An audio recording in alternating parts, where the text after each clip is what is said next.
Welcome. In this video, we look at section 2.3, the algebraic and order limit theorems. So that's really two theorems, the algebraic limit theorem and the order limit theorem. We really focus on the idea of convergence and see some new results that convergence allows us to deduce. So first of all, just a definition, boundedness, and a nice paragraph from the book. The point of having such a logically tight description of convergence is so that we can confidently prove statements about convergent sequences in general. We are ultimately trying to resolve arguments about what is and is not true regarding the behavior of limits with respect to the mathematical manipulations we intend to inflict on them. So we will be working a lot with limits, so we have to have a solid understanding of convergence so that we can say true and interesting things about limits. We're not really interested so much in doing proofs showing that a sequence converges to this number or a sequence converges to that number, and we use the definition of convergence to do that, but we're really interested in these more general statements. Here's the idea of boundedness. So a sequence of x's is bounded if there's some interval that contains every element of the sequence.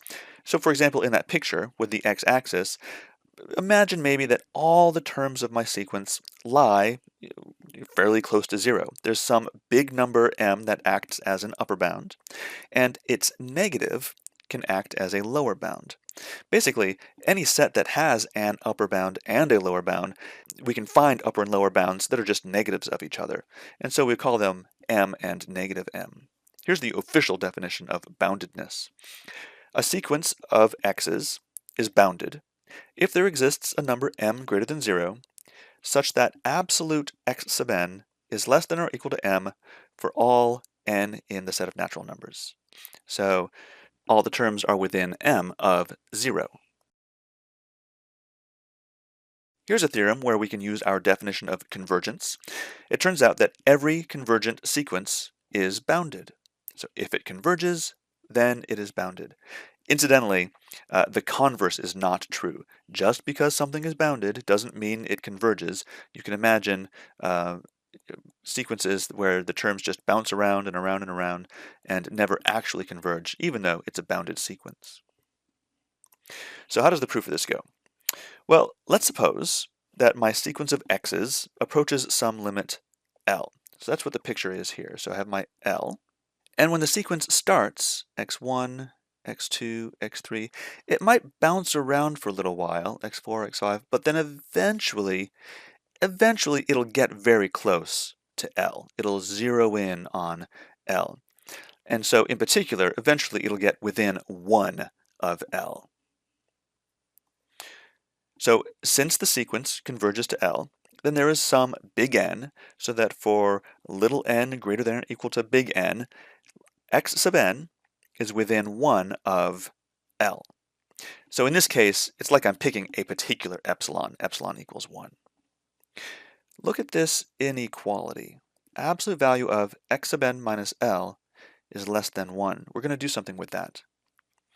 It turns out then that for this n sufficiently large, that the absolute value of xn is less than absolute L plus 1. Can you see why that is? Here's how maybe I can think about it. So you start off with this absolute value, x sub n minus L, less than 1. So those two numbers, x sub n and L, they are within 1 of each other. So certainly, if I take the absolute value of x sub n and the absolute value of L, then those two numbers are also within 1 of each other. Pause the video if you need to pause and think about that for a little bit, right? So if xn and L are within 1 of each other, then absolute value of xn and absolute value of L are also within 1 of each other. Now, I don't know which is bigger, but whichever one is bigger, what's going to happen if I add 1 to the absolute value of L? Now I've definitely made something that's bigger than the x sub n, and that's what we have over there. Absolute value of x sub n is less than absolute value of L plus 1. So what does that get us? Why do we want to know that? Well, now I can make an m that's pretty big. So I'm going to take this absolute L plus 1 that I just discovered, plus all the absolute values of all the other terms that came before it.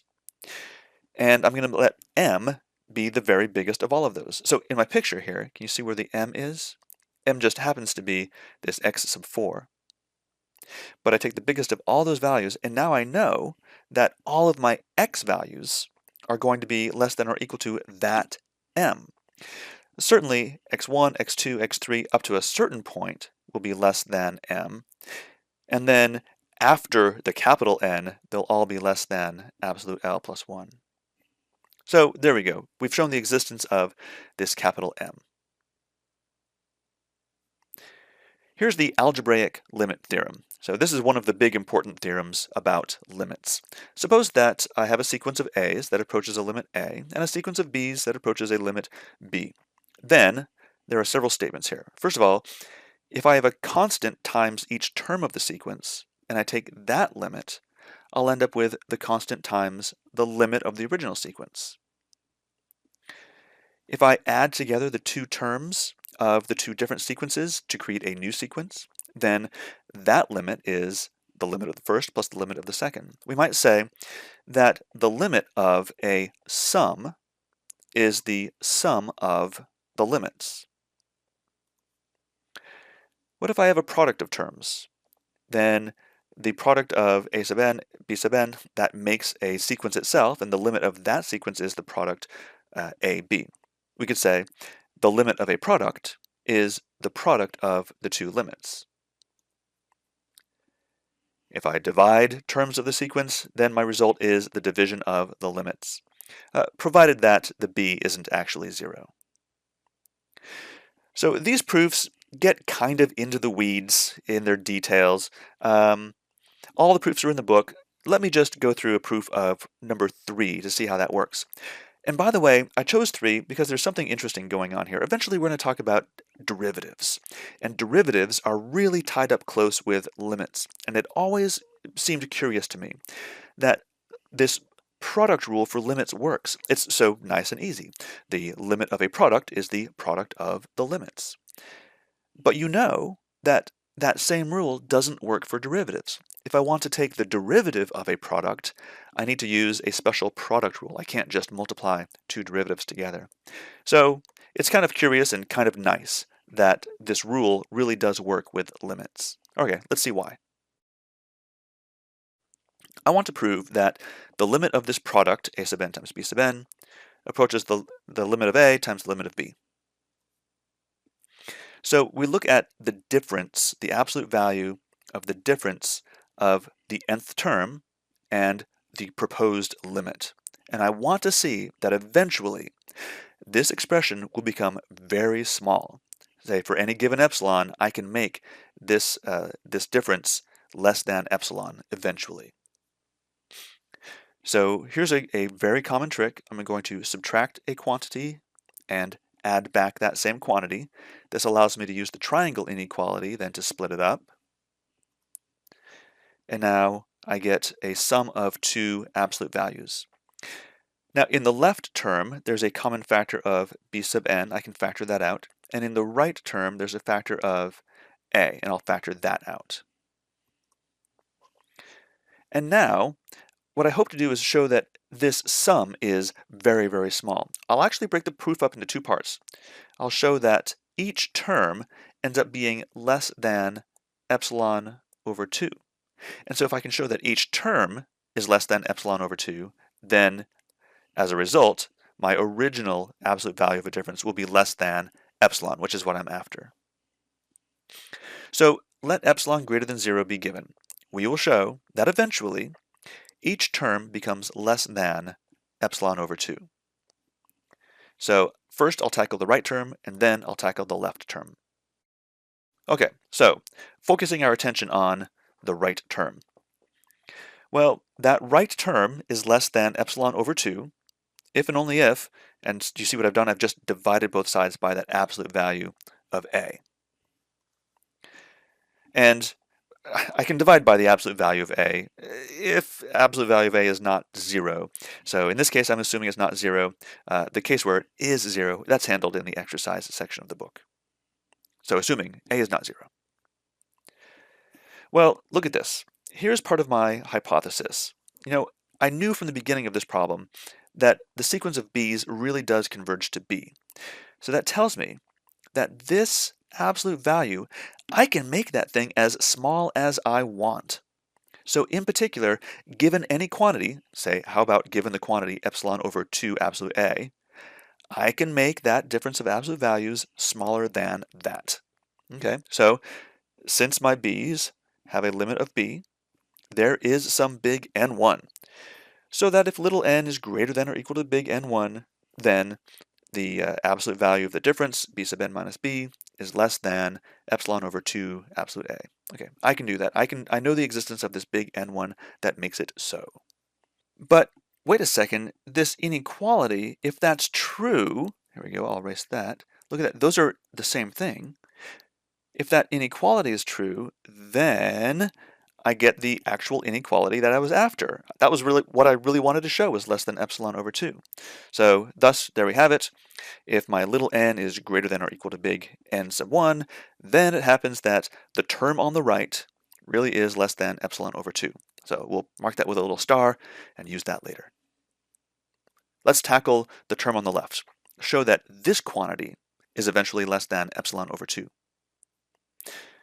Once again, I see that I can take my inequality and divide both sides by b sub n, by absolute value of b sub n. I run into a problem, though, that this b sub n is variable. It's not a constant. Now, I know that my a sequence approaches a limit of a, so this absolute value, I can make that really, really small. But the problem is I'm not comparing it to a constant, because this thing on the right is also variable. It's changing as n changes. So that's a little tricky point. I need to figure out how to overcome that obstacle. And here's how you do it. Observe. The sequence b is bounded, right? That comes from our convergent implies bounded theorem. Since the sequence of b's has a limit, it's bounded. So there is some m, so that the absolute value of b sub n is less than m for all natural numbers n. So how does that help? Look at this. Epsilon over 2m is less than epsilon over twice absolute value of b sub n for all of my b's. So here is a constant that is less than all of this stuff as n changes. So even though the n changes and this stuff might change also, I do really know a constant now, epsilon over 2m, that does not change. Okay, so since I know that the a sequence has a limit a, there's some capital N sub 2, so that whenever little n is greater than or equal to n sub 2, the difference in absolute values of a sub n minus a is less than that constant. I can make that difference as small as I want, so let's make it smaller than epsilon over 2m. So now, if that difference is less than epsilon over 2m, then that difference must also be less than epsilon over twice the absolute value of b sub n. And that's where we're going now. So that's exactly what I want, because those two are the same, right? And I have the implication back here. So I'm getting what I want, that this term that appeared on the left looks like it really must be less than epsilon over 2. Thus, little n greater than or equal to n sub 2 implies that the absolute value of b sub n times the absolute value of a sub n minus a is less than epsilon over 2. Let's call that 2 star, and we'll refer to that in just a second. All right, wrapping up. So recall, this is where we were before. Previously I had said that this difference, which is what I really want to know, is that truly very small, I can express that as less than or equal to these two terms. Now, the first term will be small eventually, but my little n's have to be pretty big. My little n's have to be at least n sub 2. And the term on the right, that will be very, very small eventually, but my little n's have to be at least a certain size. They have to be at least n sub 1. So just to wrap things up in a tidy way, let capital N be the maximum of those two things, the big N sub 1 and the big N sub 2. So now I know that if my n, little n, is greater than the big N, well then it's bigger than n sub 2 and it's bigger than n sub 1, and so both of those things are less than epsilon over 2, and so their sum is less than epsilon. All right, putting it all together, this implies that absolute value a sub n b sub n minus ab is less than epsilon. Whew. All right, so we're kind of in the weeds, I know, with the details and stuff, but I encourage you, take some time with it, pause the video, go back, look at it again. The steps individually aren't so bad, so see that you can make sense of every step and put it all together. Our second big theorem is the order limit theorem. This talks about how the order of limits compares with the order of the terms. So once again, this starts off with the same hypothesis. Let's suppose I have two sequences, a sequence of A's that converges to A, and a sequence of B's that converges to B. So the same hypothesis. Three statements. First, if all of my terms in the A sequence are non-negative, then the limit is non-negative. And if all the terms of A are less than or equal to all the terms of B, and I mean, comparing term by term, so the nth term of A is less than or equal to the nth term of B, then in the long run, it turns out that the limit of the A sequence is less than or equal to the limit of the B sequence. And then lastly, if there's some real number C, such that C is less than or equal to B sub n for all natural numbers n, then C is less than or equal to B. In my mind, the 3, it looks very similar to 1.